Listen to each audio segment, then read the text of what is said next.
Olá, seja bem-vindo ao nosso canal Teologia Aprenda Mais. Estamos agora no momento EBD, mais saber, mais viver. Hoje a gente vai falar sobre a lição de número 12, que você vai ministrar na sua igreja, no dia 22 de março de 2026. Hoje o título que traz, dentro do eixo temático, que o eixo temático é a Santíssima Trindade, o Deus único revelado em três pessoas eternas, que é a lição da Escola Bíblica Dominical desse trimestre. Nosso comentarista é o Dr. Douglas Batista.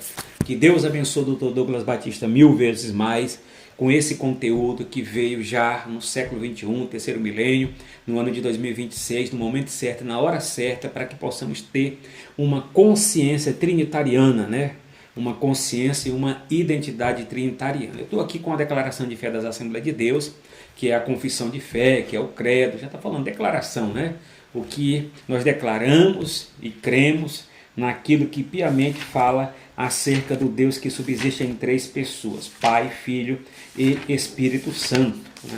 Então aqui temos a primeira fala aqui da declaração, temos o cremos, para você que quer dar uma analisada acerca da sua declaração de fé das Assembleias de Deus, entra no nosso canal Teologia Aprenda Mais e vai lá na nossa playlist e procura, declaração de fé das Assembleias de Deus, que a gente vai estar fazendo uma fala rápida, mas uma fala bastante provocativa para que você possa estar adentrando e analisando a sua declaração de fé. Cremos, declaramos e ensinamos que Deus é o supremo Criador do céu e da terra. Nossa declaração de fé está aí. Hoje o título da lição vai ser trabalhada o Filho e o Espírito, o Espírito Santo. Então vamos trabalhar acerca de Deus Filho e Deus Espírito Santo. Vamos lá. Na verdade prática, o Filho de Deus cumpriu seu ministério em plena dependência do Espírito Santo, revelando que a obra redentora é trinitária. O Pai envia, o Filho obedece e o Espírito capacita. Como nós estamos estudando sobre a Santíssima Trindade, alguns termos técnicos, é apontado em uma lição e depois vai apontar novamente na outra, então assim vai sendo trabalhado, mas de qualquer maneira o fechamento desse conteúdo aqui que fala dessa doutrina central, que é a doutrina da Trindade, está muito coesa, muito bem trabalhada, uma boa exegese, trabalhando também uma boa hermenêutica, que é a ciência da interpretação. Olha só, o Filho de Deus cumpriu seu ministério em plena dependência do Espírito, do Espírito Santo, revelando que a obra redentora é trinitária. Então o Pai envia, que é o Pai envia, o Filho obedece e o Espírito capacita. Então a leitura bíblica em classe que você vai trabalhar em Lucas 1, 26 e 28, um texto que você conhece de cor salteado. A introdução desse conteúdo que está aqui no meu slide, que eu estou trabalhando. O plano da salvação é uma ação coordenada pela a Santíssima Trindade, Então tem toda uma coordenação aqui nesse contexto aqui da Santíssima Trindade. É aquela questão, o Pai planeja, o Filho executa e o Espírito Santo aplica, Então todo o conselho trinitariano, Deus que subsiste em três pessoas, é realmente o Deus que projetou, a questão da história da salvação, a história da redenção, para que possa realmente alcançar a humanidade de forma geral. Desde a concepção do Filho, sua obra redentora no Calvário e a ressurreição dentre os mortos, o Pai, o Filho e o Espírito Santo atuam em perfeita unidade. Essa lição revela como o Espírito Santo participa ativamente da encarnação, capacitação e exaltação do Filho, e mostra a resposta esperada do crente à obra da redenção. Escute, redenção, pagamento de um resgate. A palavra-chave é dependência, Então é esse conteúdo dessa lição que fala do Deus Filho, e do Deus Espírito Santo, mas a gente vê que tem uma dependência, claro, Nós tivemos aqui uma submissão que a gente vê tanto do filho com relação ao pai, mas é a questão voluntária.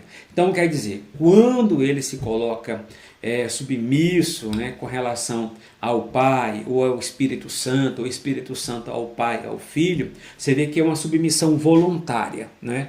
Então essa submissão está aqui dentro, é uma submissão funcional, que está dentro da trindade econômica, né? E não dentro da trindade essencial, porque os três são iguais em poder, glória e majestade. Então a dependência do filho aqui, no autoesvaziamento, né? Doutrina da kenose, conforme aparece em Filipenses capítulo 2, né? Nós aprendemos em lições anteriores que o filho lá, quando aparece em Filipenses capítulo 2, o filho não se esvazia da sua divindade, dos seus atributos, ele se esvazia da sua glória, como a gente contextualizou na oração sacerdotal em João capítulo 17. Então essa dependência aqui, ele tem essa dependência do Espírito Santo quando ele se faz carne, né? Quando ele esvazia da sua majestade, da sua glória, da sua posição de excelência, né? E daí ele é dirigido pelo Espírito Santo de Deus, uma coisa que é muito excelente. O tópico, o Espírito e a concepção do Filho, né? A chamada doutrina da concepção virginal. Vamos lá. Subtópico, o anúncio do nascimento de Jesus, né? O anjo faz o anúncio, José tem um sonho, né? Maria também já é revelada pelo anjo também, que é o anjo Gabriel, que vem revelar acerca dos arcanos de Deus, né? Então ele aparece para a Virgem Maria, que ela era bem nova na época, todavia ela recebe de bom grado e ela é obediente à voz de Deus, né? Realmente na mensagem do anjo. Olha lá, Jesus, o Filho do Altíssimo. Vamos lá. Lucas registra que o anjo Gabriel foi enviado por Deus à cidade de Nazaré, da Galileia. Uma pequena cidade, né? Vamos dizer, um pequeno lugarejo, né? Onde que tinha poucas famílias e etc. Lá Deus escolheu uma jovem chamada Maria.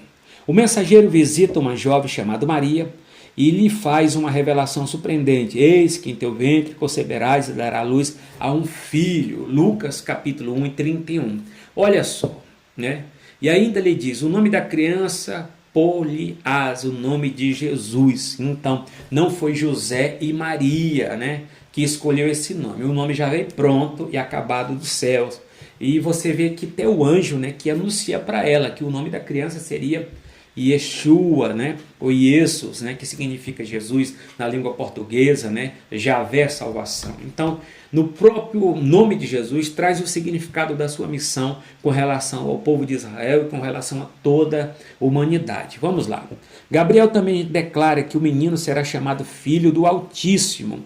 A gente tem que analisar. Quando tem esses debates na televisão, nas redes sociais, né, entre trinitariano e unicista, os unicistas até dizem o seguinte, quem é um pai de Jesus é o Espírito Santo. Não. Vamos ler conforme está em Lucas, capítulo 1, versículo 32, ou então o próprio capítulo 1 como um todo, para que você possa entender.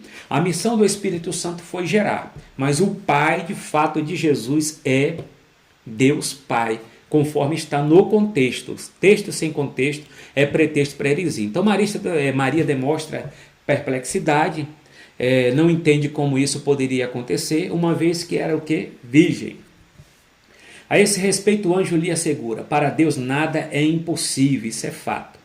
Na sequência, o texto afirma que ela creu e na mais completa confiança, submissão, declarou, eis aqui a serva do Senhor, cumpra-se em mim segundo a tua palavra. Então ela recebeu de bom grado e obedeceu.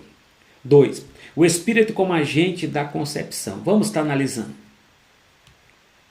A explicação que o anjo faz a Maria de como seria a concepção é singular e miraculosa. Descerá sobre ti o Espírito Santo, né? A resposta é expressa por meio de uma figura de linguagem em que a segunda linha repete a ideia da primeira, né? Assim, o Espírito Santo está vinculado à virtude do Altíssimo, te cobrirá com sua sombra, né? É o mesmo contexto de linguagem que está no texto em especial. Como já estudado, a sombra refere-se à presença de Deus, reporta-se à nuvem da presença divina na transfiguração e sinaliza o poder criativo do Espírito de Deus. Logo, Reitera-se que a sombra do Espírito é protetiva e criadora. Desse modo, elucida o anjo, a concepção será obra do Espírito Santo, pelo poder do Altíssimo, e por isso era chamado Filho de Deus, né? Então, ressaltando novamente, o Espírito Santo gera Jesus no ventre da Virgem Maria, mas a criança Jesus será chamado Filho de Deus, né? Então a gente analisa todo o conceito trinitariano. O Pai é o Pai, né, de Jesus, o Filho é o Filho do Pai, e o Espírito Santo é aquele que gerou, né, nessa missão da encarnação, o Filho na missão redentora de buscar e salvar a humanidade no ventre de Maria. A pureza e a santidade do Filho. Vamos lá. O anjo afirma que o Filho que nasceria de Maria seria o que? Santo, né? Santo por natureza, nós por participação. A palavra hagios no grego, né, indica a separação do pecado e consagração ao serviço divino. No caso de Jesus, designa um atributo divino, é muito diferente de nós, um atributo divino. Ele é santo por natureza, nós por participação do Espírito Santo nele. Ele já nasceu santo, assumiu a carne, mas não o pecado. Ele é o segundo Adão obediente e justo, né? Então uma coisa que Jesus recebeu e herdou de Adão foi somente a natureza humana e não a natureza pecadora, né? Maria tinha a natureza humana e Maria tinha a natureza pecadora. Maria é portadora do pecado original, como todo ser humano nessa face da terra que descende de Adão, exceto Jesus, né? Então tem até aquele tomo, né, o tomo chamado Carta Flaviano, a carta que se diz que é o primeiro Papa, né, o Papa Leão Magno, né, o Papa Leão Magno, que ele escreve na carta, né, que fala que Jesus recebeu de Maria, herdou de Maria, a natureza humana e não a culpa dela, né? A culpa é o pecado original. Então Jesus não tem o pecado original, porque ele foi gerado pelo Espírito Santo na Virgem Maria, né? No ventre da Virgem Maria. Então ele é o segundo Adão, né? Que devemos obedecer, devemos seguir e crucificar o velho Adão, né? Crucificar o velho Adão, conforme está em Efésios capítulo de número 4, e se vestir do novo Adão, do novo homem que é Jesus, né? Então vamos lá. O Espírito também o consagrou para ser o Cordeiro sem defeito e imaculado. Ele é o Cordeiro de Deus que tira o pecado do mundo, sem defeito, imaculado, puro. A santidade do Filho é a base da nossa redenção, da nossa justificação e da nossa santificação. Lembra que aqui estão os três aspectos da salvação. Tem a regeneração, tem a justificação, tem a santificação. Vamos colocar a redenção como pagamento de um resgate que faz parte do plano e dos aspectos da salvação. Somente ele foi capaz de cumprir a lei e de oferecer-se como sacrifício perfeito. Ninguém mais na face da terra poderia pagar esse alto preço em favor da humanidade, né? E assim foi a segunda pessoa da Santíssima Trindade. Assim como Jesus foi concebido pelo Espírito, os crentes também nascem espiritualmente pelo mesmo Espírito, que nos santifica a imagem do Filho. Então, a nossa regeneração se dá pelo Espírito Santo, né? Ela vem do alto, como a gente aprendeu em lições anteriores. 2. O Filho e a sua relação com o Espírito Santo, né? O Filho é o Verbo que se fez carne, né? O Logos eterno de Deus, ou então o Verbo eterno de Deus, que nós estudamos também a pré-existência do Verbo eterno de Deus que se fez carne, né? Vamos lá. Ao assegurar que o Verbo se fez carne, a Escritura revela o mistério do Filho, né? Vamos lá.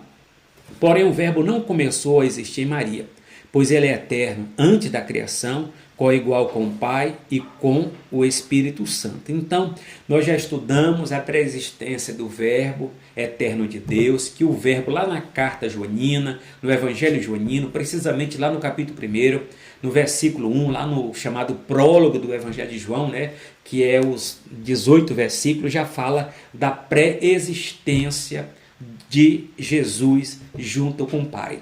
Onde que o texto fala, no princípio era o Verbo, e o Verbo estava com Deus, e o Verbo era Deus. Então nós vemos aqui a questão da igualdade, né, com o Pai, ele é coeterno, ele é incriado com o Pai, né? Ele vive toda a eternidade. Então nós sabemos que o Pai não foi gerado por ninguém, o Pai não procede de ninguém, mas o Filho foi gerado eternamente no seio do Pai. O Espírito Santo procede do Pai e do Filho.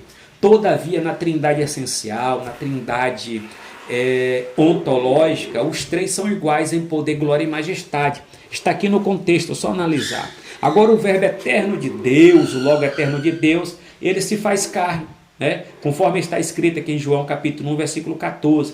Isso indica que na plenitude dos tempos o verbo assumiu a natureza humana sem deixar de ser Deus. Nós estudamos em lições passadas também, na plenitude dos tempos, né? O tempo determinado por Deus, Jesus nasceu sobre a lei, nasceu de mulher, né? Então ele teve a natureza humana, ele nasceu na época do contexto judaico e etc. Então, todavia, ele não deixou de ser Deus, ele não esvaziou dos seus atributos, ele realmente cumpriu uma missão de se tornar um ser humano como eu e você e se dar em prol de toda a humanidade.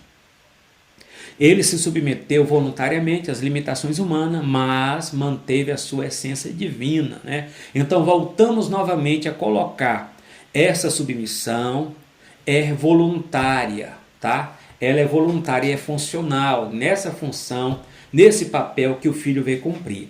Lembra da trindade econômica, né? A trindade econômica, o Pai tem um papel, o Filho tem um papel, o Espírito Santo tem outro papel. O papel do Pai foi planejar, o papel do Filho foi executar, e o papel do Espírito Santo é aplicar todo o conceito da salvação, baseado na Bíblia, em nossos corações, para que possamos crer no sacrifício vicário que nos leva para o céu. Então, nesse contexto aqui, quando Jesus se faz carne, ele não deixa a essência divina. Se ele deixar a essência divina, ele deixa de ser Deus. Deus não deixa de ser Deus, né? Deus não deixa de ser Deus. Deus é Deus para toda a eternidade. Lembra daqueles vídeos anteriores lá? Quando Jesus desce do céu, ele não deixa de ser Deus. Quando ele volta da terra para o céu, ele não deixa de ser homem. Ele tem duas naturezas. A chamada união, o quê? Hipostática, né? A união das duas naturezas em uma só pessoa. Vamos lá. A lição está muito explícita, está bem clara, está bem mastigada, não tem como cavocar mais, né? Porque isso já está muito bem trabalhado, né? Então você vai trazer a sua sala, fazer uma roda de conversa, explicar e realmente trabalhar algumas reflexões e principalmente o polemismo que está por fora aí, para você arrumar estratégias apologéticas, que é a defesa da fé cristã. Falando de apologética, entra no nosso canal Teologia Aprenda Mais, que lá nós temos conteúdo sobre apologética, tá? Que é a defesa da fé cristã.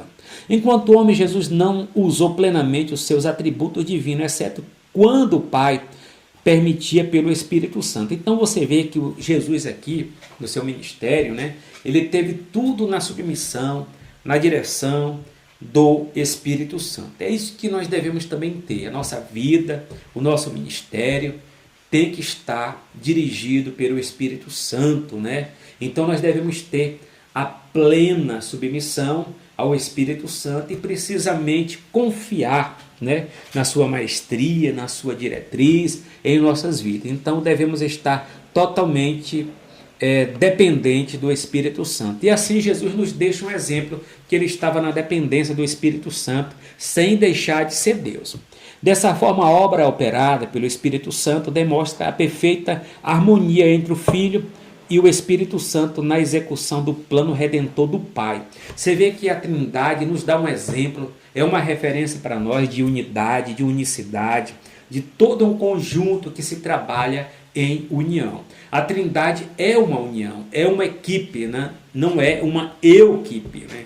Ela está num só projeto, em uma só ideia, em um só objetivo. 2. O Espírito capacita o Filho, né? Como é que é essa capacitação? Vamos lá. Embora sendo Deus em seu ministério terreno, Jesus agia como um homem cheio do Espírito Santo. Uma pessoa cheia do Espírito Santo é uma pessoa dirigida, guiada pelo Espírito Santo. E assim, Jesus era cheio do Espírito Santo, né? Cada palavra proferida, né? Cada milagre realizado, cada demônio expulso, cada perdão ministrado, era o resultado de uma vida conduzida pelo Espírito Santo. Essa lição está muito bem trabalhada dentro dessa cristologia, envolvida também como um laço da pneumatologia, que é a doutrina do Espírito Santo, que a gente vê que duas doutrinas centrais e essenciais e cardíacas da fé cristã está aqui sendo trabalhada para a gente ver como Jesus, no texto bíblico, né, se submeteu ao Espírito Santo. Sua ação salvadora era guiada e sustentada pelo Espírito. Olha só, ele não veio com ostentação, mas em humildade, movido por compaixão divina. Então Jesus é um exemplo de humildade, é o servo, né, sofredor, mas ao mesmo tempo é o servo, o líder servo que serve, né, colocando assim. O Espírito capacitava com sabedoria, inteligência, poder e direção. Vamos lá. Esse padrão mostra que até mesmo o Verbo encarnado escolheu depender do Espírito de Deus, né? Então aqui que está a maravilha, né, da Trindade, o projeto, né, da augusta Trindade em relação ao papel de cada um, e principalmente de Jesus sendo Deus, né? Sendo Deus, ele se coloca na dependência do Espírito Santo. Também um modelo para todo verdadeiro cristão. Toda obra espiritual deve ser realizada no poder e na direção do Espírito Santo. 3. O Filho e o poder do Espírito Santo. Vamos analisar. Né? Conduzido pelo Espírito Santo aqui no slide. Né? Como observado, o ministério de Jesus foi marcado pela dependência do Espírito. Isso não nega a sua divindade, mas exalta a sua humildade na encarnação. Muito bonito.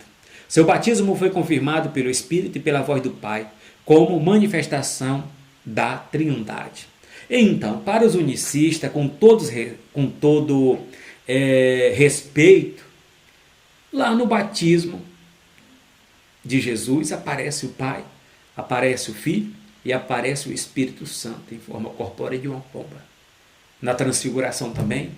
Em vários outros contextos da Bíblia a gente vê 3 pessoas e não uma só pessoa, né, que se manifesta em máscara, em formas, em aspecto, né, de uma única pessoa, não. Nós vemos um único Deus que se manifesta em 3 pessoas, que é a Trindade. Nós temos base bíblica para isso. No deserto, pelo Espírito, venceu a tentação como o novo Adão. Então Jesus foi batizado, logo após sair das águas, né, do Rio Jordão, o Espírito Santo conduziu ao deserto da provação. E de lá ele passou, né, foi tentado, né, como homem, né, em todos os aspectos. Você vê que há um sentido. Adão foi tentado lá no jardim. Jesus foi tentado no deserto. Né? Então quer dizer, Jesus venceu como segundo Adão para nos dar vitória. E nos demonstrar que através dele possamos vencer o mundo, a nossa velha natureza adâmica e o próprio Satanás. Né? Porque a Bíblia fala, fugir da aparência do mal, resistir o diabo, ele fugirá de vós. E não deis lugar, né, à vossa ira, né, que é a nossa velha natureza, e principalmente o mundo que nós vivemos. A unção do Espírito sustentou seu ministério, é isso que também vai sustentar o nosso ministério, é o Espírito Santo que vai nos capacitar. Seus milagres operados em comunhão com o Espírito revela o reino de Deus, né? Em sua humanidade submeteu-se ao Pai e agiu no poder do Espírito Santo. Então, a entrega na cruz e a vitória sobre a morte fora realizada em cooperação com o Espírito Santo. Então Jesus, nos seus 3 anos de ministério público, né, esteve aqui na terra, desceu, né? Então, como o Dr. Billy Graham colocou em sua mensagem, né, o Dr. Billy Graham, ele falou o seguinte, o maior milagre, né, não é o homem ter ido na lua, é Deus ter descido à terra para salvar e buscar a humanidade. Então aqui temos o exemplo de Jesus, né? Então da cruz à coroa, da coroa à cruz, né? Então nós temos aqui, assim mesmo sendo Deus, viveu em plena obediência ao Pai e capacitado pelo Espírito Santo. Muito bom. 3. A Trindade e a missão redentora. O Pai envia o Filho e o Espírito Santo. Como é isso? A salvação é a iniciativa do Pai. Ele é a fonte de todo o propósito redentor, mas isso não faz o Pai maior do que o Filho, e nem tampouco o Pai maior do que o Espírito Santo. Né? A gente fala, o Pai é o Pai, o Filho é o Filho, o Espírito Santo é o Espírito Santo. Eles são iguais em poder, glória e majestade. Né? glória, majestade. E o Pai envia o Filho ao mundo, não apenas como mensageiro, mas como oferta viva. Assim foi esse projeto redentivo desde toda a eternidade, né? Então Deus não foi pego de surpresa com a queda de Adão, Deus não tem um plano B, Deus só trabalha com o plano A, e assim ele projetou, já sabia com sua onisciência, presciência, acerca da queda do homem. O Filho, o Verbo eterno, assumiu a carne para cumprir perfeitamente a lei e tomar sobre si a condenação do pecado. O Espírito, por sua vez, não é agente passivo, mas ativo desde o princípio. Ele concebe o Filho no ventre de Maria, né? O Espírito Santo. Acompanha em cada passo do seu ministério e explica e aplica os méritos da redenção nos corações dos crentes. Vamos lá. Essa cooperação revela a atuação na Trindade, no plano da salvação. O Pai decreta, o Filho executa, o Espírito Santo aplica, né? A redenção é, portanto, uma expressão do amor trinitário em missão. Claro, né? A salvação é trinitária, todo o projeto redentivo é trinitário, toda a criação do céu e da terra é trinitário, tudo é trinitário na Bíblia. Não tem como correr do Gênesis Apocalipse, dentro da revelação progressiva, existe a doutrina bíblica da Trindade esboçada, escrita na Bíblia Sagrada. O Espírito revela e exalta o Filho. Vamos lá. João explica que a missão do Filho não é atrair atenção para si, mas revela e exalta o Filho Jesus Cristo, né? Afirmou: ele me glorificará, porque há de receber do que é meu e vou-lo-á de anunciar. Ele está falando do Espírito Santo. Esclarece que o Espírito Santo não busca glória própria, mas dá testemunho do Filho, né? Quando ele fala, eu irei, mas virá outro Consolador. O outro você já sabe, já que é a palavra allos, né? Que significa outro do tipo, outro da natureza, outro da mesma essência do Filho e do Pai, que é o Espírito Santo, né? A direção do Espírito está, portanto, ligada principalmente à revelação do mistério da salvação, do Cristo crucificado e ressuscitado, que um dia voltará para buscar sua igreja. Assim, toda obra genuína do Espírito é profundamente cristocêntrica, né? A missão do Espírito Santo aqui, claro, que é cristocêntrica. Portanto, como igreja, devemos discernir as manifestações espirituais à luz da Bíblia.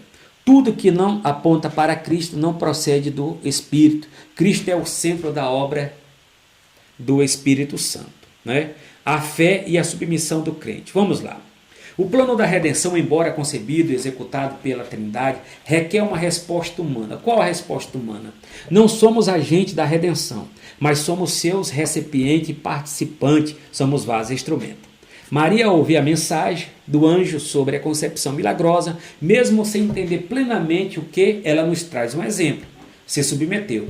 Uma certa vez, uma colega de trabalho perguntou: o que vocês têm contra Maria? Falei: nós não temos nada contra a irmã Maria, né? Que foi mãe de Jesus, né? Casada com José, que teve outros filhos, né? Tiago, José, Judas e outras irmãs, e etc., que no grego são irmãos, né? Não tem aquele manuscrito lá que diz que José era viúvo e casou com Maria, que já tinha filho, mas só que no grego não fala isso, e nem na Bíblia também fala que José era viúvo, já era casado, né? Era viúvo, né? E já tinha filho, e quando se casou com Maria já tinha filhos, etc. Isso não tem na Bíblia, tá? Isso não tem na Bíblia, isso é só um manuscrito que aparece no século II, que fala essa questão, e não tem nenhuma autenticação de dizer que isso é escritura, tá? Isso é um texto extras bíblico, né? Mas na Bíblia não existe esse contexto. Quando aparece a palavra grega adephos, né, significa irmão, irmão realmente, né, de família,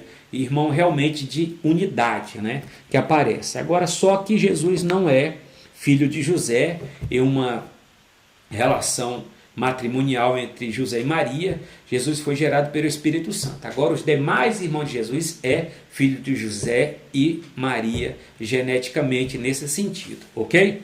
E irmão lá é irmão e não primo. Vamos lá. Sua resposta é um exemplo profundo da postura que todo crente deve assumir diante da obra trinitária. Isto é, confiar com humildade e entrega total. É o que nós devemos fazer como exemplo aí, que Maria, né, realmente tem um grande exemplo, né, de uma pessoa que se submeteu a Deus, uma mulher realmente que enfrentou altos e baixos, né, diante das perseguições e as críticas, na época que realmente ela estava grávida, bem nova. A questão de José também passou também pelo altos e baixos, as críticas familiar e etc. Todavia ele cumpriu essa missão realmente de levar e fazer conforme o mandato do Deus Trino. Assim como o filho se submeteu ao pai e foi ungido pelo Espírito, também um crente é chamado a se colocar nas mãos de Deus, crendo que ele é poderoso para fazer o impossível, né? A resposta que ele espera de nós é fé, arrependimento e obediência. É isso que devemos fazer.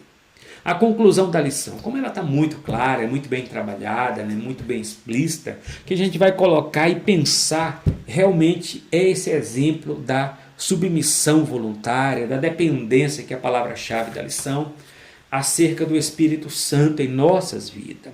Reiteramos que a redenção é uma obra trinitária, revela que a perfeita unidade e cooperação entre as pessoas divinas, o Filho, embora sendo Deus, se submeteu ao Pai e agiu no poder do Espírito Santo.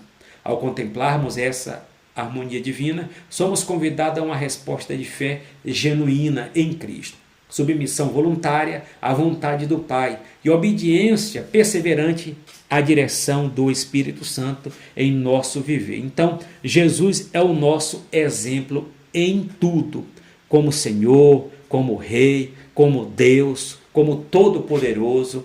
Ele se submete ao Espírito Santo para cumprir todo o projeto trinitário de morrer em nosso lugar, de nos salvar, de ser a nossa propiciação diante do Pai, né? Diante de todo o triunfo na cruz. Cristo é o exemplo em todos os sentidos de obediência, de submissão que devemos ter. Então, nesse contexto final aqui da conclusão é isso, devemos ter fé, devemos ter submissão e obediência ao Pai, ao Filho e ao Espírito Santo. Nesse contexto aqui, Jesus está no céu. Claro que ele é onipresente, ele preenche, né, em seu lado, o seu atributo infinito, todo o universo, né? E todo o universo está na palma da sua mão, porque ele é Deus Todo-Poderoso. Mas ele falou: eu irei, mas mandarei outro Consolador, o Alos, né? Outro da mesma natureza, do mesmo tipo, o Espírito Santo. Então o Espírito Santo está conosco aqui, está com a igreja. Ele que santifica, é ele que abençoa, é ele que nos fortalece em nome de Jesus para fazer a missão. Então é por isso que quando na nossa oração, a oração do Pai Nosso, a oração modelo, nós devemos orar, né? Ô Espírito Santo, em nome de Jesus te pedimos. Ô Espírito Santo, em nome de Jesus, né? Queremos que o Senhor realize a bênção e tudo mais. Então, a nossa oração é em nome de Jesus. E o que nós pedimos também ao Espírito Santo é em nome de Jesus. Então, nós temos aqui um contexto muito especial. A Santíssima Trindade, o Deus único revelado em três pessoas eternas. E a lição de número 12 é isso, o Filho e o Espírito Santo. Então nós estudamos e vamos estudar na última lição, está aqui, a Trindade Santa e a Igreja de Cristo. Então, a Igreja cristã, nesses mais de 2000 anos de história, ela tem que ter uma consciência trinitária, né? Porque a igreja é trinitária. A igreja é comprada, né? Ela é salva, ela é redimida, ela é guiada pelo Deus que subsiste em três pessoas, Pai, Filho e Espírito Santo. O Espírito Santo está na missão de santificar, de adornar. O que Paulo falou em 1 Coríntios, 2 Coríntios, que prepara uma noiva pura, santa, para o noivo que a espera, né? Nas nuvens, conforme 1 Tessalonicenses capítulo 4, versículo 15 e 16, que vamos encontrar Cristo nos ares. E quem vai nos levar até Cristo nos ares é o Espírito Santo, para levar a noiva, que é a igreja, até os braços de Jesus, que é o noivo, né? E de lá o noivo vai nos apresentar ao Pai. Eu tenho aqui no meu canal Teologia Aprenda Mais, que as pessoas perguntam: quem vamos ver no céu? Claro, que vamos ver no céu o Deus que subsiste em três pessoas, Pai, Filho e Espírito Santo. Mas como a gente vai conhecer o Pai? Como a gente vai conhecer o Filho? Nós vamos conhecer o Filho, e nós vamos conhecer a pessoa do Espírito Santo através do Filho, né? O Filho é o mediador entre Deus e a humanidade. Então, lá no novo céu e na nova terra, na nova Jerusalém, conforme está no livro de Apocalipse, nós vamos estar contemplando, né? Vamos estar contemplando o Pai no rosto, na bênção, na sabedoria, na grandeza do Filho. Mas vamos também conhecer o Espírito Santo também, através do Filho que vai nos apresentar. Então é o Filho que vai apresentar a sua noiva, a sua esposa ao Pai.